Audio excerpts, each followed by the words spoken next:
I really never thought about it. Because it's so socially normalized. It's everywhere you go. But Every see, restaurant. I don't even think that that's really. I don't even think that that's well, not for me anyway. And let's just preface this whole conversation with the fact that I'm not speaking for all alcoholics and addicts, and my recovery could look very different than everybody's. So I just want to say that in advance because sometimes I get off on these tangents. But for whatever reason, well, I don't want to spoil the story though. But I'll just say that the alcohol you're right though. Just being able to stop at a liquor store on the way home or a bar on the way home from work and not have to chase a drug dealer around town was a little more convenient. Yeah. Well, we can table that and come back to it. Yeah, we'll table it and get back to it.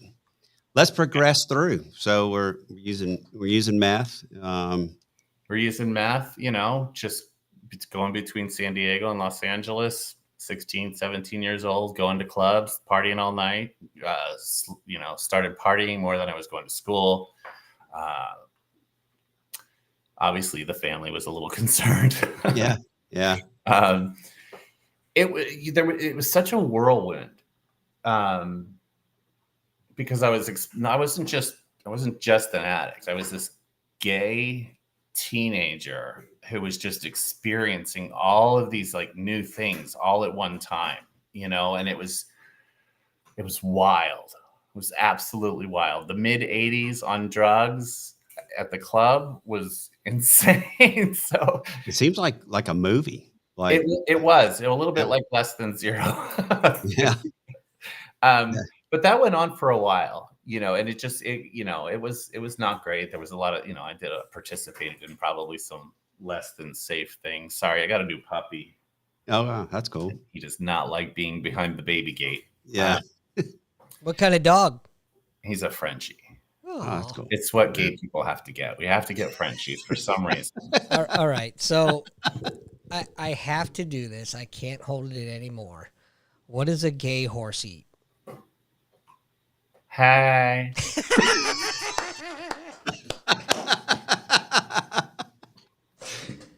All right, I've got it out of my system. Yeah. So anyway, school wrapped up. It's great. Made it by the skin of my teeth. Whatever. Moved out, ran away, home. Whatever. Left home, and was kind of couch surfing for a while. There was like these houses or apartments where all of us kids would just kind of go. And like one kid was always that entitled guy that had parents who paid for stuff. And so we would all just kind of, like a flop house kind of thing, not that any of us were sleeping. So we really didn't need any beds or anything, as long as there was like Scrabble and Boggle and coloring books, we were good. But I ended up meeting this lady. We had the same drug dealer. And she lived with her husband and her 9-year-old son, 8 or 9-year-old son. And the husband would go away for long periods of time for work. And so I ended up staying with her a lot, and she ended up divorcing her husband, and I married her. We're just going to jump right. Yeah. Right Go on. Yeah. This was all part of the meth thing. And we stayed married for like 7 years. Yeah. And she's the reason I ended up in Florida. Okay. And this all goes back to the thing with why was alcohol harder than meth. But we were married for a while. San Diego started getting really scary. Our drug dealers were getting killed. Our friends were getting killed. People were dying. It was getting a little scary. So we decided that her parents lived in Jacksonville, Florida. And we decided we were going to pack up the Hyundai XL in the middle of the summer with no air conditioning and no registration on the car and no licenses. And I went in the middle of the night with a razor blade and scraped somebody's sticker off their license plate and super glued it to my car. We decided to stick the last 8-ball of meth someplace you don't want to know, and got in the car and started driving across the country, and ran out of dope in Yuma, Arizona, which, if you know, y'all didn't make it very far. I was just gonna say, geographically, that's like a drop in the bucket for that drive. That's a couple of hours, Yeah, so she slept the rest of the way, and I drove and just ate no-dos and just kept driving. And that's how I got to Jacksonville. But that was the last time I ever did meth, was in Yuma, Arizona. No kidding. Yeah. But within 4 hours of getting to Jacksonville, I was at the liquor store drinking whiskey and chasing it with milk. So San Diego and meth were not the problem. Apparently, it was me. Yeah. So and you I didn't stop drinking for 20 more years. Yeah. So you stopped using meth. Do you think it was access, or do you think you just had enough, or do you think you just said, okay, I'm done with that. This is, and rolled on? I don't think access was the issue. If you're an addict, you can find it. Yeah, you can find it. Yeah. I really just think I was ready to move on to the next addictive substance. Yeah. 10 years on meth. I mean, that's a good run. Now, did she stop using meth? She did. She became a total pothead. Okay. She never drank, not once. Oh, wow. Yeah. Matthew, which was great, because I got all the whiskey was mine. Yeah. I'm very curious. What did meth do to you physically? I was very thin. Yeah. Very thin. Extremely thin. And my teeth rotted. Yeah. And I can put my pinky through the middle and come out the other side of my nose, because there's a hole burned into that middle part. Okay. Well, you got that going for you. And then you can't see, but like this whole side of my nose is caved in. Okay. But that's really it physically. Yeah. Pretty lucky. Yeah. Horrible. Yeah. Horrible things that have happened, but you're pretty damn lucky. Oh, yeah. You're lucky to be alive. Well, just wait. We're rolling. This story's amazing. It really is. Yeah. It really is. And it is. It's again, thank goodness we're sitting here interviewing you today, because obviously the trials and tribulations, things you went through, to get here is just it's a movie. That was the fun part. Yeah. Those were the fun years. Oh, sure. Exactly. Sure. Now it all goes downhill from here. Yeah. Well, let's go downhill. Let's tell everybody the story of all right. Where do we go from here? So let's see. I married my wife in 1995, right when we left, and we stayed married for about 7 years. And then she's like, Matthew, we can't pretend you're not gay anymore. We really can't. And so I moved out and got my own place. And lived by myself for about a year. Now, this was back when they had, this was before like cell phones were really even a thing. Yeah. Do you remember that? Yeah. Lifetime ago. So they had this thing for gay guys where this is how you dated. Okay. This was before Grindr and Bumble or whatever they are. Where you would call and you would create like a voicemail account. It was called Megaphone. Mm. And other people could call in and like listen to you. And if they liked you, they would leave you a message in your inbox. And it was like $7 a month. And it was just like, it was calling and messaging. God, it sounds like dinosaur days, doesn't it? Yeah. So I was doing that and I met this guy. Now I lived by myself for about a year. That's when I got stabbed and stuff. Do you want to cover that? Yeah. I've forgotten about that till you said it. This is, you got to tell that. While I was living alone, up until that point, I was always, even though I was a hot mess, there was always like a partner in crime or a caretaker, even if they were hot. I had never really been like alone. So I had this little apartment, and a girlfriend of mine, was in an abusive relationship, and she had come over because her and her boyfriend had gotten in a fight, and he came knocking on the door. So I told her to lock herself in my bedroom at the time, and went and answered the door thinking, I'm just going to say she's not here. And as soon as I opened the door, he stabbed me 9 times in the chest and abdomen. Jesus. You remember those steel scissors? Yeah. That the teachers always had. They were like this long, and they were solid, like stainless steel. Oh, yeah, the big ones. Yeah. That's what he stabbed me with.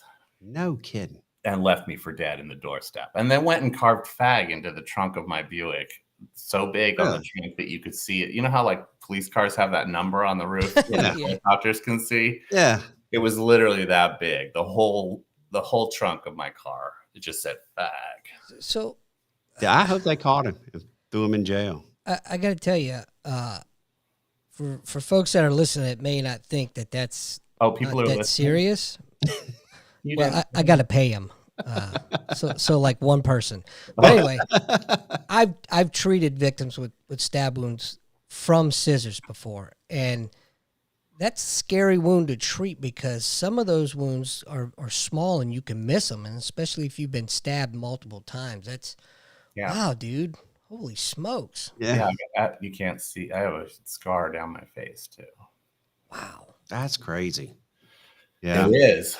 But you know what? Like my whole life was insane at the time. So it was just another Tuesday. I know that sounds weird, but it wasn't until I was sober, probably 3 or 4 years, when that compartment opened. Yeah. Yeah. That trauma came And out. Until now, it's so weird that when I think about it, it immediately Yeah. It's like a trigger. cry. Yeah, it's weird. Yeah. But it didn't affect me until many, many years later. Yeah. Wow. Yeah, because you were still in the midst of addiction and drinking and recovery and Denial. A lot of denial, denial. I'm sure. Yeah, denial and all that. Yeah. So, wow. Did they put him in jail? Did they get caught? So they found him in Michigan, and they were talking about extraditing him back to Florida to face charges. And then the detective told me that they weren't going to pursue that. Really? Why? Because you're gay? He Honestly, said, I don't mean that to be funny, but you know how the world is. I do. Firsthand. Yeah. I cannot believe that. Holy crap. That's crazy. That is just wrong. Yeah. And that's blatant. I mean, dude came in your house, stabbed you, and went out to the car. Yeah, that's amazing. It was a full-blown hate crime. I hate that full for blown. you, man. Yeah. I Full really blown. do. And he didn't try to come in and go to her. He just stopped at you. No. I can't even imagine how you feel because I'm super angry right now just hearing that. Yeah.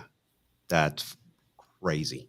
It's just a piece of a puzzle that is just, I mean, it was a very, very, nothing was normal. Yeah. Nothing had ever been normal, so it's just.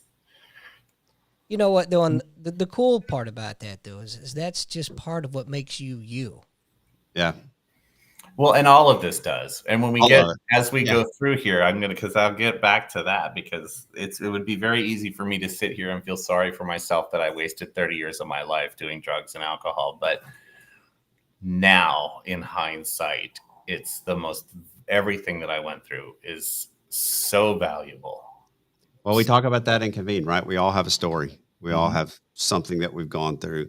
And again, as you continue to hear your story, like Andy said, I applaud you because you're going to see here as the story continues to unfold. You took that diversity, all the things you went through, and you've turned it into an amazing thing that you work on and do now. Yeah. So let's continue, everyone. So, yeah, we just had to get the stabbing out of the way. So we had to get the stabbing out of the way because that's just the dating voicemail box. Yeah. So I met this guy, Michael, and he had money and credit and all of that, and he proposed to me on Halloween. Now, this was before you could really get married, but it was still a diamond ring and all that, and so I moved in with him, and we were together for 10 years, and he was basically my caretaker / enabler / hostage for a decade while I drank and, got DUIs and went to treatment 15 times and got locked up on what I don't know what you call them out there, Baker's Act. Yeah, Baker's Act. Yeah. Yep. Out here it's a 5150. Did 3 times of that. Wait a minute, you went to jail with Van Halen? I'm kidding. 5150. It's an album. Never mind. Yeah. Like I listened to Van Halen. Yeah. Sorry, I just shut up. But yeah, I mean, he tried to fix me while at the same time enabled me for that entire 10 years. And, he had aged out of the foster care system when he was young. Both of his parents had passed away, so when I sort of shared my family with him, like we would come out to San Diego and visit, and they sort of everybody got really close. I mean, it was a 10-year relationship. Yeah. And it was the closest thing to normal. I mean, the guy had a mortgage, Yeah. and we had a pool and we gardened and did Yeah. stuff that normal people do. I just don't remember any of it because I was loaded the whole time. We went on 6 cruises. I've been on cruise ships to every island in the Eastern Caribbean. No kidding. And I don't remember any of it. Wow. One of them with my mom and dad and sister and my sister's husband. Wow. They talk about it here now. And I'm like, no pictures, no nothing. I can look at pictures, but I don't remember. You don't remember it at all. Totally relate. Pictures of me like on a catamaran, like the Sunset Catamaran in Barbados. And I'm just like, no clue. I remember the captain's punch was delicious. Yeah. Which is sad, but I mean, that was the kind of life I was living at the time. Yeah. So let me ask you a question about drinking. I mean, and we'll keep talking about this, but were you like 24/7, 365? Will you wake up in the morning, first thing you did, you start going? Well, and that goes back to the question about why it was harder to get off of alcohol than meth. The dependency, the physical dependency on the alcohol was much. I mean, meth is great. And yeah, there's a whole jonesing thing and you got to get more and all of that. But it's not like a biological dependence, if that makes sense. Yeah, it does make sense. Physical, whereas alcohol, you can't stop or you're going to seize. You're going to get it's going to get ugly. Yeah. So yeah, I forgot the question already. Okay. So you're with him 10 years. 10 you remember years. Little of it? I remember. Yeah, a lot of it, but a lot of that. It's just, anytime we were doing something that was supposed to be fun, I was, my idea was fun, was very different than everybody else's. But since I had been in Florida, I had kept a job at Merrill Lynch this whole time. And I don't know, I know we didn't say anything about this, but I don't know how I managed to do it. But in 1995, when we moved to Jacksonville, the ex-wife and I got a temp job at Merrill Lynch in the customer service department. And I kept that job for 17 years. Functional drunk. That's insane to me. Yeah. But in 2013, I got out of treatment one of the last times, close to the last, maybe the 12th or 13th time I was in treatment. And came home on a Saturday, told Michael I was leaving him. I couldn't do it anymore. I think subconsciously I knew that if I didn't leave him, I would never get sober. Yeah. I mean, looking back now, I think that's why I did that. And then Monday morning went into Merrill Lynch and threw my badge at my supervisor and said that I was leaving. And then I went and cashed out my 401k, which was almost $70,000. And I paid a whole year up front on a little furnished apartment in one of the little areas of Jacksonville, and drank and smoked pot and did cocaine for 14 months. Yeah. And that's when it got really nasty. That's when it went downhill. That was the beginning of the end. That was me unleashed. You know what I mean? That was the disease unleashed. That was me. It was horrifying. It was horrifying. My car blew up. I had no job. I was just blowing through that money. Everybody was trying to save me and I just wouldn't answer the calls or the door, and drank myself to the point where I had gout in both feet. And you've heard this, Matt. Yeah, I have. Yeah. Gout in both feet so bad that I couldn't walk. My feet were just, I don't know, not to be gross, not like a foot fetish thing, but I don't know if I ever showed you that picture, but my feet were purple footballs. Yeah. And the weight of a sheet was excruciating. That's how painful it was. So I was sitting in a chair with a cooler full of beer that the cashier at the liquor store brought me my beer. She had my debit card on file.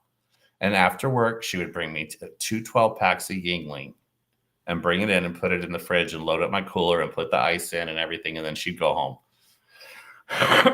So you go back to Michael, and then enabling. It's so easy to be an enabler.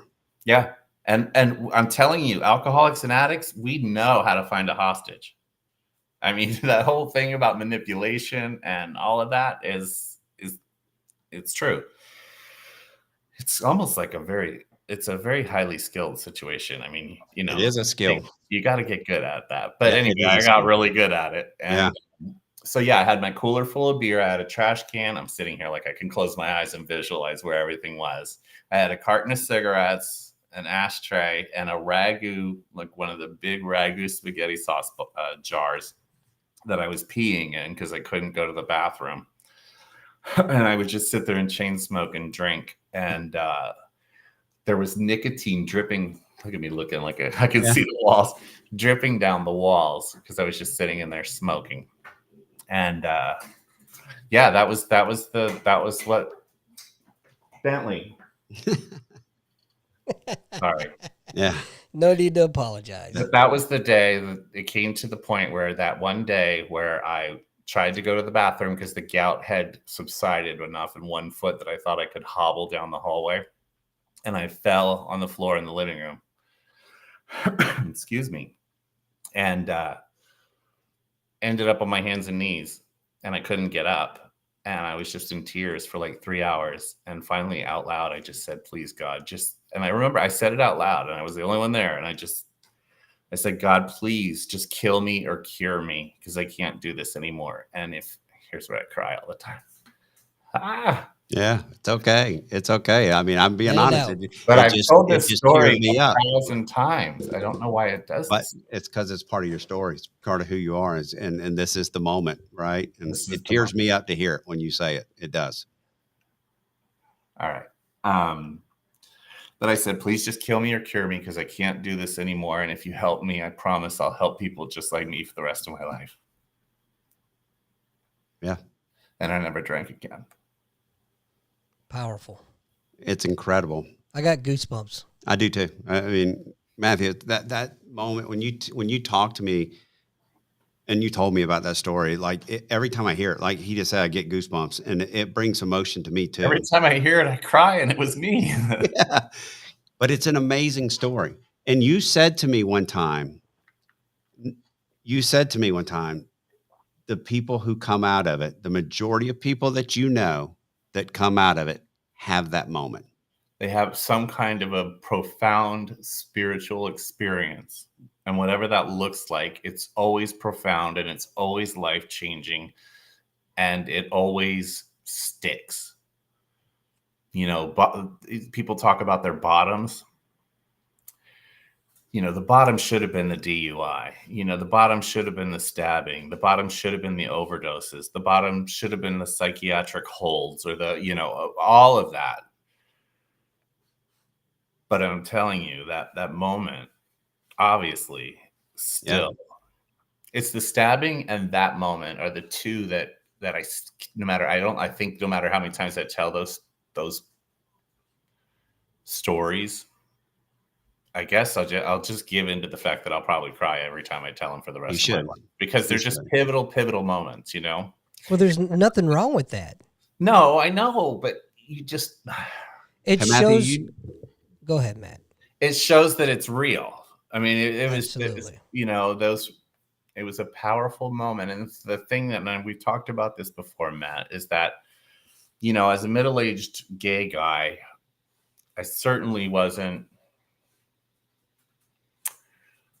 There was no certainty that God was going to hear me. You know, I had never knocked on that door before. I had spent my whole life with people telling me that there was no reason to knock on that door, but it was just sort of a Hail Mary at that point because I knew that day I was either going to die or get better. And he answered the door. And I'm telling you, after that, I called my friend because I couldn't get up. And I said, I need to go to detox. And she took me to detox. And for the 6th time at Wakaiva, that's the name of the place. Yeah. And I was there for about a week. They just stabilized me. And then I moved into a faith-based men's sober living program. And there were 22 guys. I was 45 and an alcoholic, and everybody else was like 22 on heroin. So, Wow. and it was faith-based because, just what I was looking for. And that was probably, I could not be more grateful for that whole experience. I stayed there for 18 months because I was so scared I was going to drink again.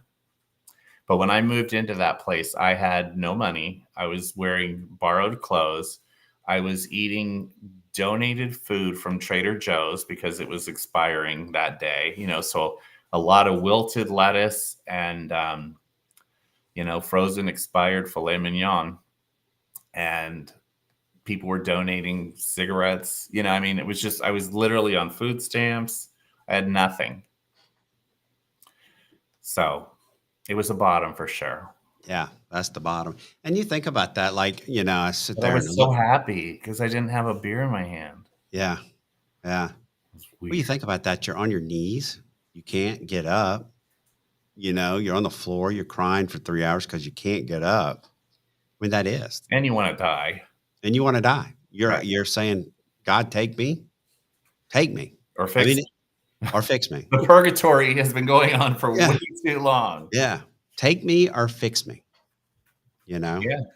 But I do believe that, God looked at you and he sees what's in your heart and where you could go and the impact that you can make and that your story can make. And what's crazy is when I was exactly 60 days sober, I was sleeping on the top bunk in a room with, multiple sets of bunk beds, which is great when you're in your 40s climbing up to a top bunk, but, and it was 5:24 in the morning on a Sunday when we didn't have to get up early and make our beds. And I kept hearing this voice it just kept saying, it was like 4 blocks from the beach, this house that we were in. And it just kept saying, go to the beach, go to the beach, go to the beach. A voice like I hear yours. Yeah.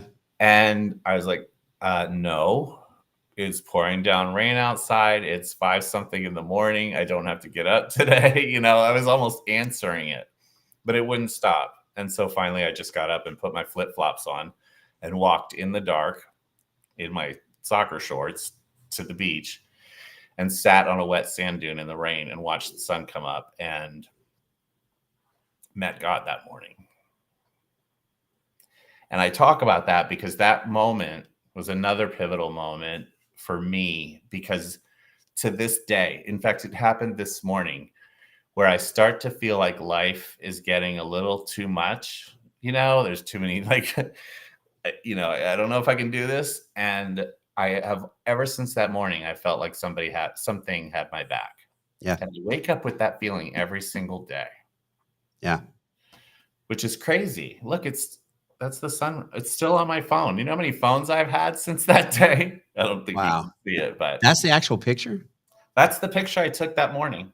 No kidding. Yeah. Wow. That's amazing. Matthew, you need to write a book, and that needs to be the cover of your book. You have to write a book. I mean, you really do. And that has to be the cover. Dude, I would be so willing. Inspiring. I'd be so willing to help you with that too. Yeah. I didn't know you had that picture. You never showed me the picture before. Oh yeah. And it goes from one phone to every time I get a new phone, it's that picture. Cause it reminds me that something or someone has my back.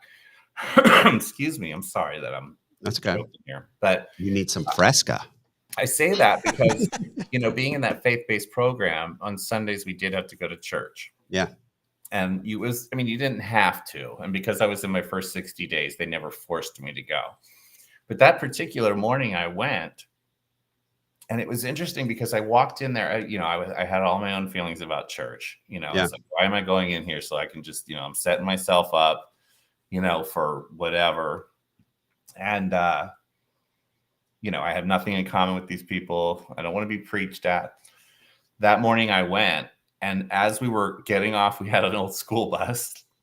As we were getting off the bus in front of the church, and I was walking up to the front door, I remember thinking to myself, which it threw me for a loop, because I was like, I'm going in here with an understanding of who God is, rather than have them tell me who he is, I'm going to go in here and see if anybody in this building has ever met the one that I just got to know.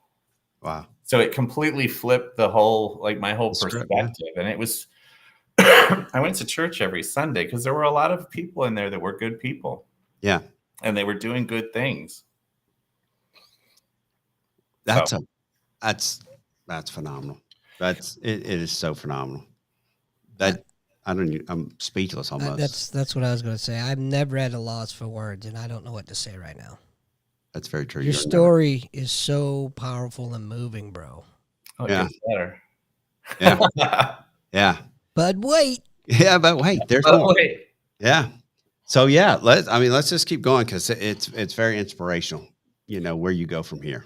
So living, eating expired food and all of that. After I had 6 months sober, you were allowed to work in this treatment center, this addiction treatment center. You could be a BHT or a behavioral health technician, as long as you had 6 months sober and you could get CPR, do your CPR thing. They would let you be a tech. And I got hired to work the graveyard shift, making beds, turning over the laundry for the admission, the people that were coming in the next day, for $12 an hour. I was excited. I was getting the paycheck again. And so ground level, basically, in the treatment field. And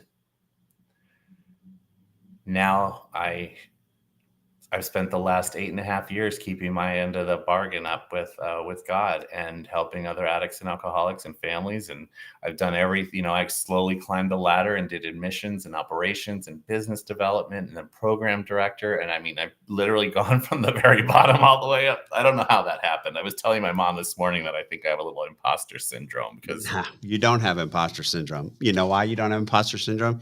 Because you walk the walk.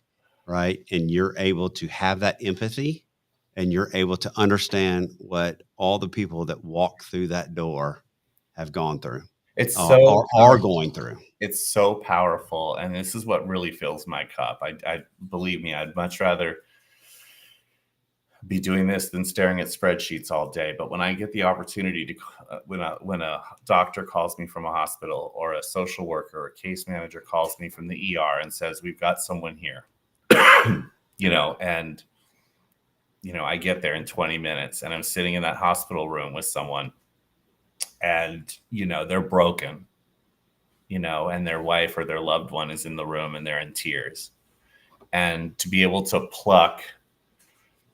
listen to them and hear their story and sort of be able to pluck from my library of personal experiences and be able to but to be able to share that.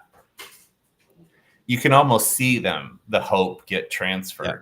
I was going to say, you give them hope. Your hope. You walk through the door, and God is using you as hope because First of all, they're shocked. They're like, "Who are you, and where did you come from?" Yeah, and it's a toolbox. What I mean? I have a 30-year degree, a 30-year PhD in addiction. The school of hard knocks. In addiction. But I like we were saying earlier, I would not change a thing because I feel like I go in there more armed than anybody. Yeah. That's right. And I think that's why I'm willing to sort of take on these new roles and sort of climb that ladder, because I feel it gives me, like, my experience gives me the confidence to do that. Yeah. I know I can step into these roles and I can, the place that I was just at, I was telling you beforehand that I was working at a facility that closed 3 weeks ago.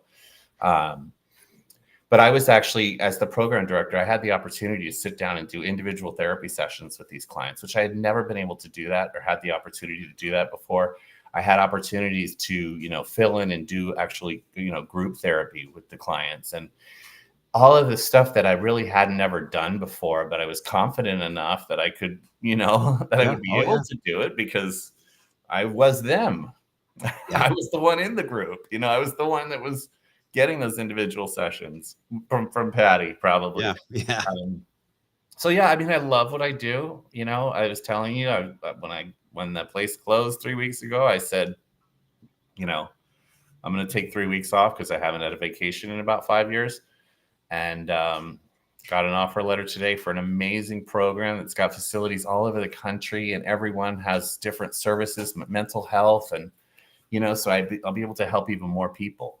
So There's something amazing about this. Everybody that's listening, you said you were going to take 3 weeks off, to the day, and to the day, you got an offer this morning on the 21st day. exactly 1 year from moving to California. That's phenomenal. I mean, that just, again, So it's the part of the saga story. continues. I'm just gonna, people are all like, well, what are you gonna do next? Where do you see yourself in 5 years? I don't know where I'm gonna be in 5 weeks. It just keeps getting better. And when I lost this last job, when they closed, my mom was like, what are you gonna do? What are you gonna do? And I was like, I know that God didn't bring me here to fail. Yeah, absolutely. You know what I really like about this whole story is that the more you help people, the more you continue to heal. And I bet you don't even realize that. No, I do. That's why I'm keeping my promise, because I don't think about booze. Do you know what I mean? I don't. And I know that as long as I keep holding up my end of the bargain, that my life is going to be blessed. And not to get gaudy, but Well, that's good. I just know that as long as I do my part, I'll be okay. And I think it's what happens if you try to get out of line? You get brought right back to where it's your path. I even made business cards while I didn't know what I was going to be doing. I made business cards of just for myself.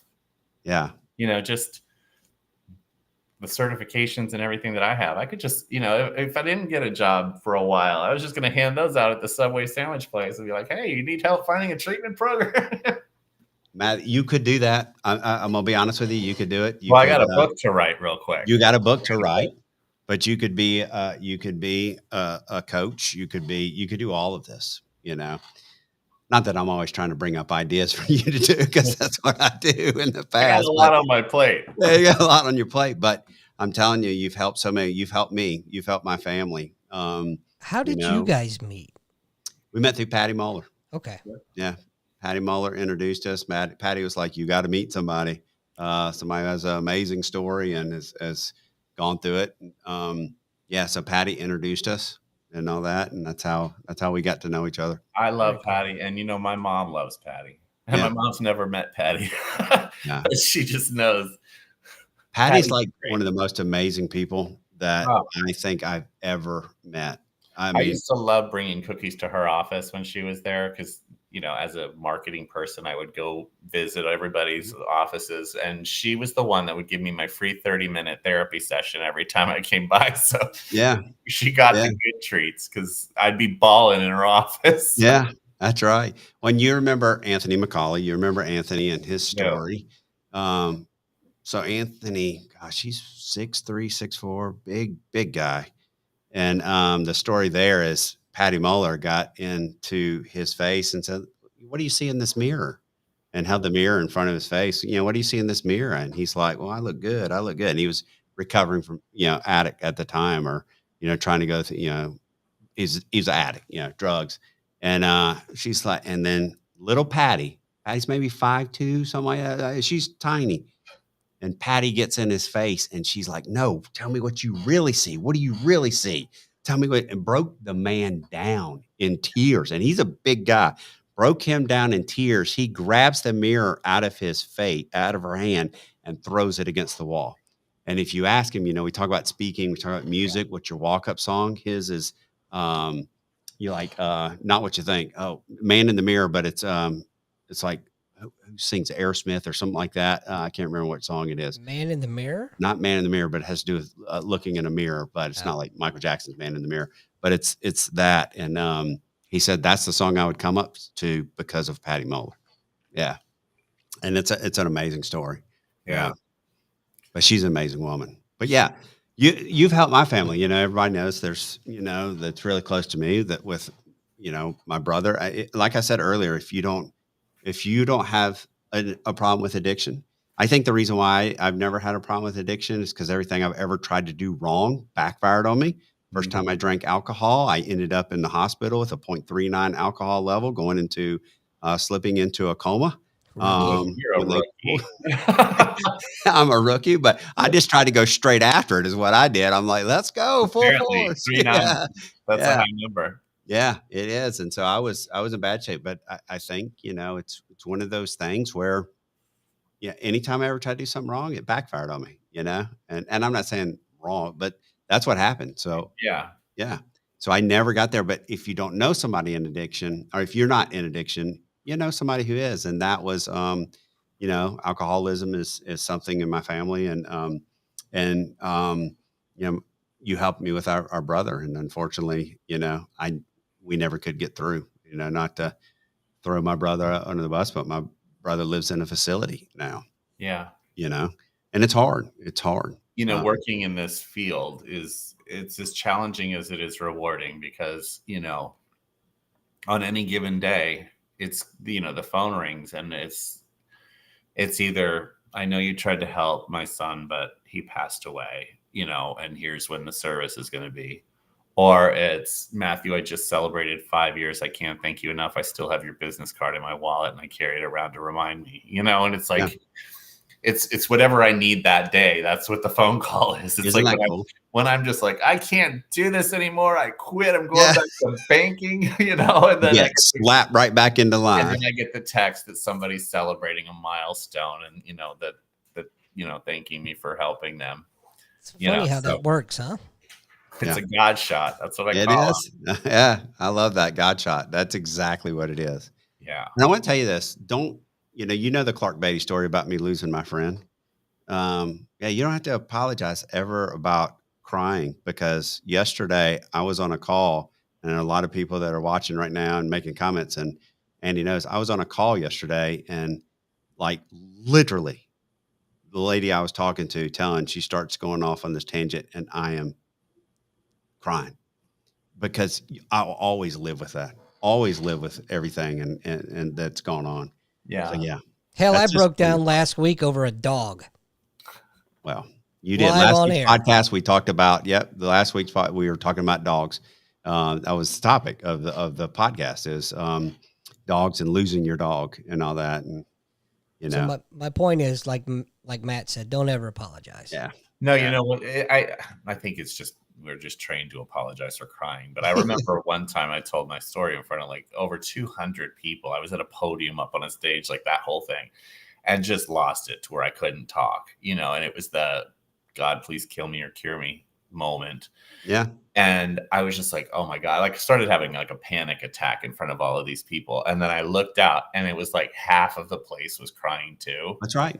And I was like, okay, Listen. okay. You know what I mean? I'm crying because it's that kind of a moment. Do you know what I mean? And it's not just affecting me, it's affecting everybody in the room. So we're going to get through this together. Yeah.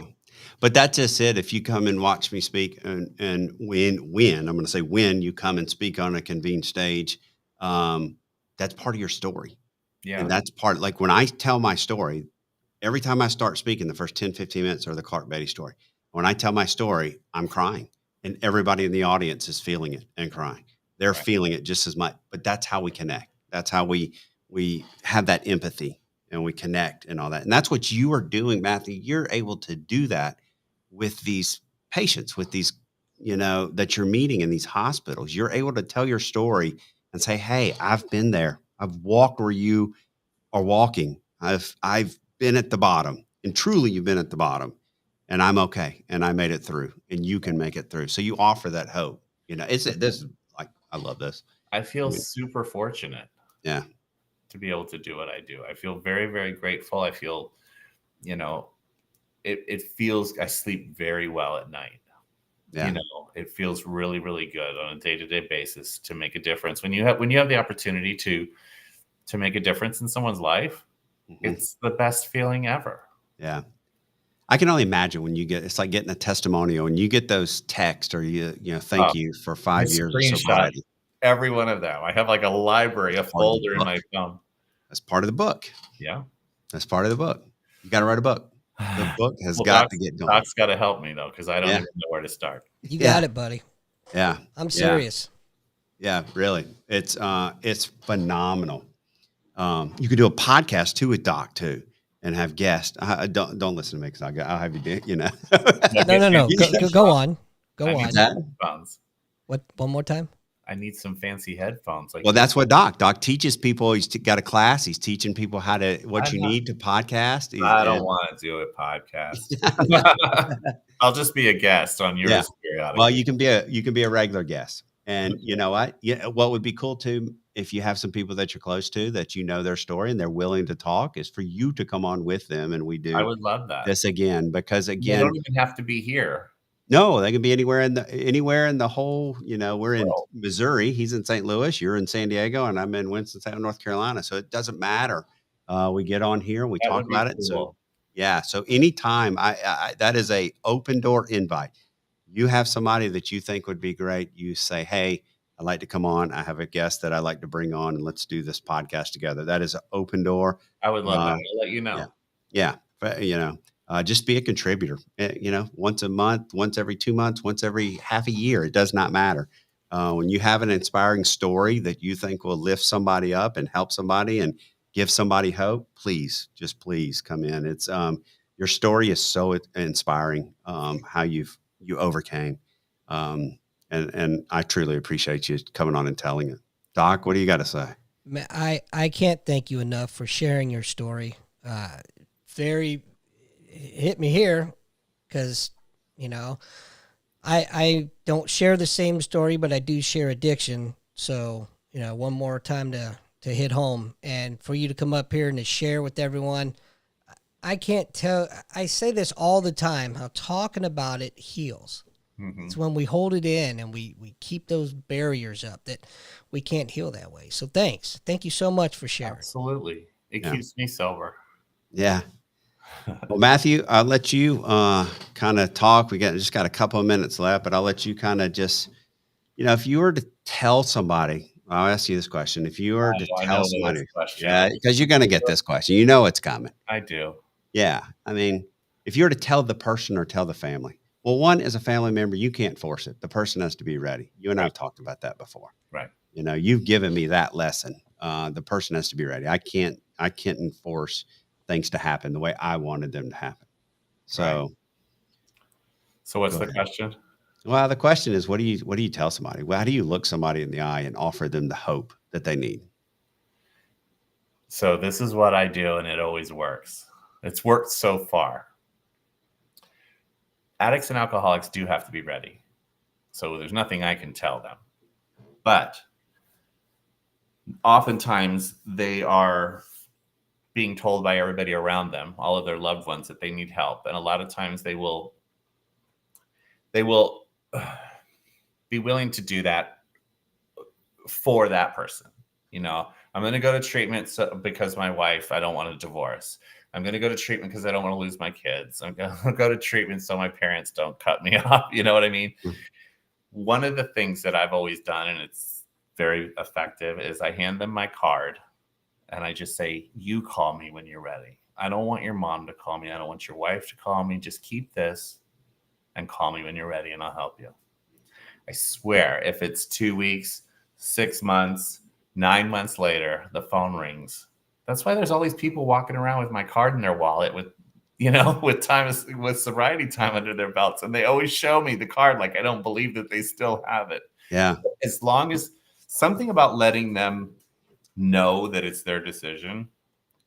And I don't know if this is, Oh, it is. I think it is. but if you put the ball in their hands, they're not expecting that as a treatment professional. They're expecting me to sit there and spend all this time convincing them that they have a problem and, going through this list of how's it affecting your finances and your family and your loved ones and all of this, No, I'm not going to say I'm not here to convince you that you need help. Because how many times did you go to treatment? Full stays, 14. 14 times. Mm-hmm. And it took you till you were ready. I was teaching the groups. Yeah. Yeah. Yeah. Wow.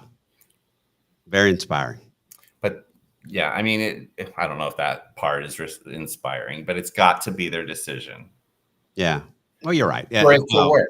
Yeah. 1,000,000%. Yeah. It has to be there. I can't imagine being a parent and Oh. having to say no. Well, I'll tell you what, I got 2 kids I'll give you. Yeah. My Frenchie's enough. Thanks. Thank you guys. I want to thank you guys because this has been great and you guys have been wonderful. And I appreciate the opportunity to. Well, I've been telling everybody I've been excited about this. So thanks for, sticking with me and getting on. Of course. And stick around. Don't go anywhere because once we wrap up. Like when we wrap up, like some people I'm out of here. In and we go, he'll go to the cut music and we come back and we're like, where'd Matthew go? I got Netflix paused. Fine. Bye, Felicia. All right, everybody. Well, we're at the end of the show. Always hit that donate button. Help Doc out if you don't mind. He does this out of the goodness of his heart. It's great. But Matthew, thank you so much. You have an open door. Please come back and please bring guests with you. Let's tell the story so we can help others do the same thing you've done. So inspiring. Thank you. Goodbye, everybody.